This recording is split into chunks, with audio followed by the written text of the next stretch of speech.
Ok, fellows, essa é a estação Papa Uniforme 2, Sierra Romeo Zulu, meu nome é Silvio Pinheiro. Isso aqui é a continuidade de um vídeo anterior que eu fiz a respeito de um rigging, um setup para testar válvulas, ok? Alguns comentários me foram dados, me foram reportados de que a pessoa que estava em casa assistindo não tinha um instrumental aqui para fazer os testes das válvulas, e ela não é um robista de eletrônica e nem gosta muito de eletrônica. Tem lá os seus instrumentos comuns, mais simples, e gostaria de saber se tem alguma maneira de saber se as válvulas que ele tem comprado para colocar no seu amplificador da guitarra ou amplificador de áudio está funcionando ou não. Basicamente é o que ele queria, e não as características tão técnicas quanto do vídeo anterior, tá bom? Bom, obviamente a resposta é não, não tem como. Com um instrumental básico você tem respostas ruins, né? Mas eu fiz algumas pesquisas, procurei algumas coisas aqui, então eu tenho uma solução simples, também com uma quantidade de dados resultantes simples. Porém, dá para ter uma boa ideia do que você pode fazer com instrumentação simples para testar suas válvulas, ok? Optei em utilizar um multímetro que qualquer um pode encontrar, são multímetros muito baratos, vocês podem encontrar em até banca de camelô, e uma fonte de 6 volts. Essa fonte de 6 volts também pode ser uma fonte de 5 volts, tá? 5,5, etc. Dá para testar com uma fonte de 5 volts. Basicamente você vai ter o que então? Um multímetro e uma fonte. O que você vai fazer com esse conjunto de instrumentos? Você vai testar algumas características de uma válvula, como por exemplo a EL34. Esse par de válvulas é marca chinesa, Shangyong, uma coisa assim. É esse nome aqui, ó. Shuguang, ok? Shuguang. São válvulas muito boas, por sinal, viu? Válvulas bem robustas, muito difícil de dar defeito. Em relação à qualidade de resposta de áudio e tudo mais, eu acho que sai fora um pouco do escopo desse vídeo discutir isso. Aí cada um tem a sua certeza e as suas verdades, ok? Em relação a fatores subjetivos da psicoacústica do áudio. De qualquer maneira, eu vou me atentar ao aspecto puramente eletrônico aqui nesse exemplo. Muito bem, se trata de duas válvulas compradas como pares casados, do tipo EL34, são pentodos normalmente utilizados em áudio para a área de potência, o estágio de potência do áudio, tá? Tem 5 elementos internos, um catodo, uma grade de controle, uma grade screen e uma grade supressora, tá? Uma grade auxiliar e uma grade supressora. Os filamentos e a placa, basicamente é o que tem nela. O que nós vamos fazer? No pino 2 e 7, nós vamos ligar a fonte de 6 volts para aquecer os filamentos. E entre o pino 8 e 5, portanto, entre o catodo e a grade, e o G1, ou grid, né, em inglês, nós vamos colocar um multímetro para testar a emissão de elétrons que salta do pino 8 para o pino 5, que salta do catodo para a grade. No multímetro é importante você deixar na opção de teste de diodo, ok? Seu multímetro tem que ter, por mais baratinho que seja, ele tem que ter a opção de teste de diodo. Sendo a opção teste de diodo habilitada, você vai ter nos dois terminais do seu multímetro uma diferença de potencial de aproximadamente 2,9 volts. Já nos outros modos de configuração de resistência apenas isso não ocorre. Ocorre na opção de teste de junção de diodo. Vamos fixar o terminal negativo do multímetro no catodo, no pino 8, terminal positivo no pino 5 e aquecer a válvula. Se tudo correr bem, o comportamento apresentado pelo teu multímetro será muito semelhante a uma junção de um diodo. Ok? Na válvula, para você saber os pinos, é legal você pegar o datasheet dela, tá na internet, e dar uma analisada. Mas de qualquer maneira, se você virar a válvula aqui de ponta cabeça, você vai ver uma reentrância aqui. Partindo da reentrância no sentido anti-horário, você conta os pinos. Aqui é pino 1, 2, 3, 4, 5, 6, 7 e 8. No caso dessa válvula, no soquete dela, já está até marcado os números, tá? Então vamos lá, pino 2 e 7, vamos ligar os filamentos. Então pego aqui, ó, os dois clips da fonte de 5 ou 6 volts, o ideal seria 6.3 por questões óbvias, tá? Mas com uma fonte de celular, um carregador de celular, você até consegue, que ele vai te dar mais ou menos 1 ampere, suficiente para não cair tanto a tensão nos filamentos, tá? Mas opte em uma fonte aí de bancada, alguma fonte que vocês tenham, que aproximadamente 1 ampere de fornecimento de corrente é o suficiente para essa válvula. Para válvulas mais simples, mais fracas, vamos dizer assim, de menor potência, como por exemplo a 6K6 ou a 6V6, menos de 1 ampere já é o suficiente para o filamento poder começar a aquecer, ok? Então vamos ligar aqui, ó, pino 2 e 7.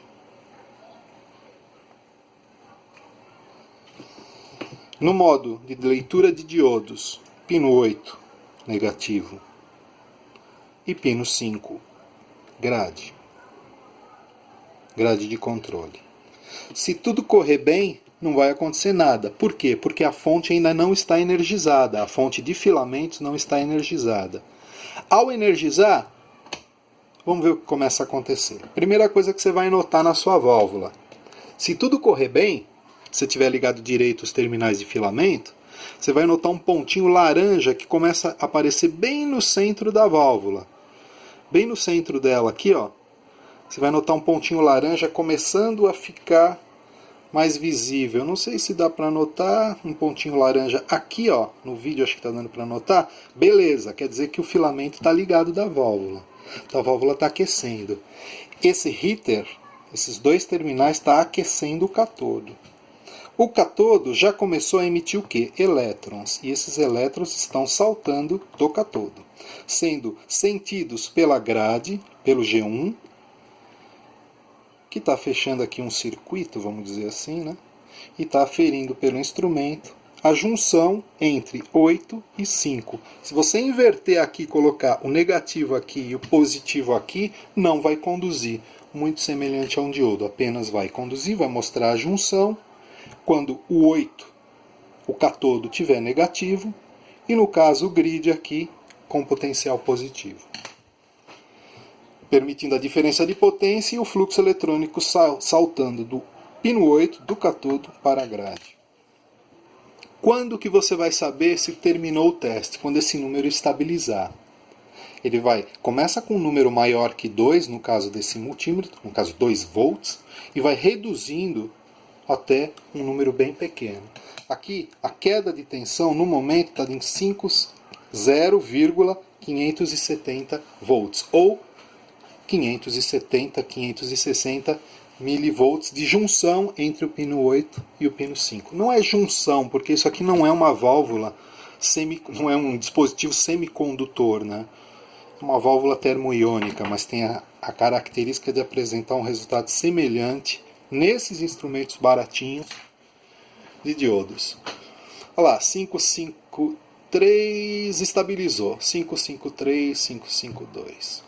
Legal, então está funcionando essa válvula. Apenas como a título de curiosidade, eu vou anotar esse número de junção aqui, ó. Começou a subir um pouquinho. 54D, 54D. São pequenas variações na própria tensão da alimentação do filamento que eu estou tendo aqui. E também da temperatura. Se você modificar aqui, colocar a mão e modificar a temperatura da válvula, você vai notar, ó. Ela é bem sensível, tá? Se afastar aqui os elementos, ele também muda um pouquinho. Se você resfriar, espirrar um pouquinho aqui de álcool isopropílico, ou colocar algum elemento que tenha uma grande inércia térmica, você vai notar uma mudança no número também. Por quê? Porque esse valor é bem sensível em relação a essa medida dada entre o pino 8 e o pino 5. Mas ok, consideramos aí 530. 530 é o primeiro valor dessa primeira válvula. Vamos fazer o mesmo teste na segunda. Eu vou desligar a fonte do filamento. Quando você desliga a fonte do filamento, está notando que ele começa a aumentar o número? Ele demora para aumentar, porque ainda existe uma inércia térmica no catodo, que continua, mesmo com os filamentos desligados, emitindo elétrons. Conforme esse número de elétrons vai diminuindo, sendo emitido pelo cátodo, esse número vai aumentando, dizendo que a tensão potencial, a diferença de potencial entre o pino 5 e 8 se torna maior. Portanto, uma resistência menor. Ok? Mas nota que o número cai vagarosamente. Fazer a mesma coisa agora aqui, ó, com uma válvula fria. A válvula fria, pino 2 e 7, 2 e 7 filamento,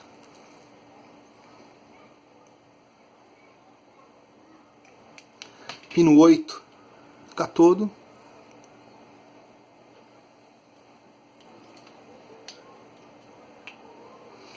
e pino 5, grade de controle. Como a válvula está fria, a diferença de potencial entre 8 e 5 está bastante alta e, consequentemente, a resistência também está bastante alta. No momento que eu ligo o aquecedor, o heater, novamente, o filamento que está envolvendo o cátodo vai aquecer esse cátodo, as propriedades químicas do cátodo vão permitir que ele comece a liberar elétrons e esses elétrons sejam sentidos ao passar entre o pino 8 e o pino 5. Aguardar mais um pouquinho. O valor de tensão, diferença de potencial, está um pouco maior que 2, 2.1 ainda. Daqui a pouco ele começa a cair, dizendo que essa resistência diminui. Seria um circuito mais ou menos assim, olha, que você tem aqui. Um resistor interno do instrumento. Uma bateria. O display de números, olha lá, começou a reduzir. O voltímetro, ligado no pino 8 aqui. Mais ou menos isso, tá? Uma resistência interna, uma tensão de aproximadamente 3 volts, o amperímetro ou os displays, o display digital aqui, medindo a diferença de tensão. E ao percorrer, ou seja, os elétrons emitidos aqui estão sendo sentidos pelo grid, você nota essa diferença de potencial. Se a resistência diminui, esse número aqui cai. 5630 está caindo, tá? 627 estabilizou, 614. Se esperar mais um pouquinho, ele cai até um pouquinho mais, é o tempo do aquecimento da válvula. Possivelmente, como são duas válvulas semelhantes, eu vou encontrar números parecidos nessa junção aqui, porque essas válvulas foram produzidas, espero, na mesma época, na mesma máquina, no mesmo fabricante, no mesmo lote. Então, possivelmente, os números serão parecidos.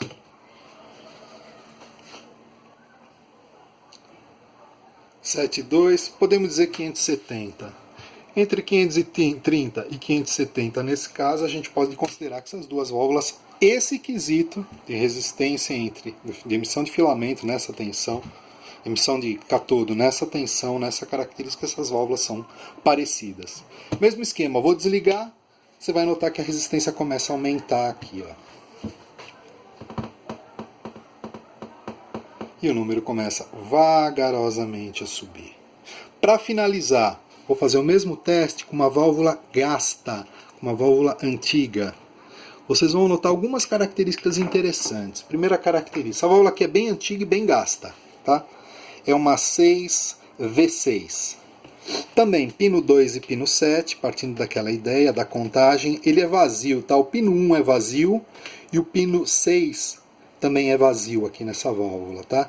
Porque essa válvula é levemente diferente dessa. Na verdade, essa aqui é um tetrodo de feixe dirigido, então internamente a grade supressora é ligada no cátodo, mas escapa um pouco desse escopo. O que importa saber é que ela tem um comportamento muito semelhante às EL34.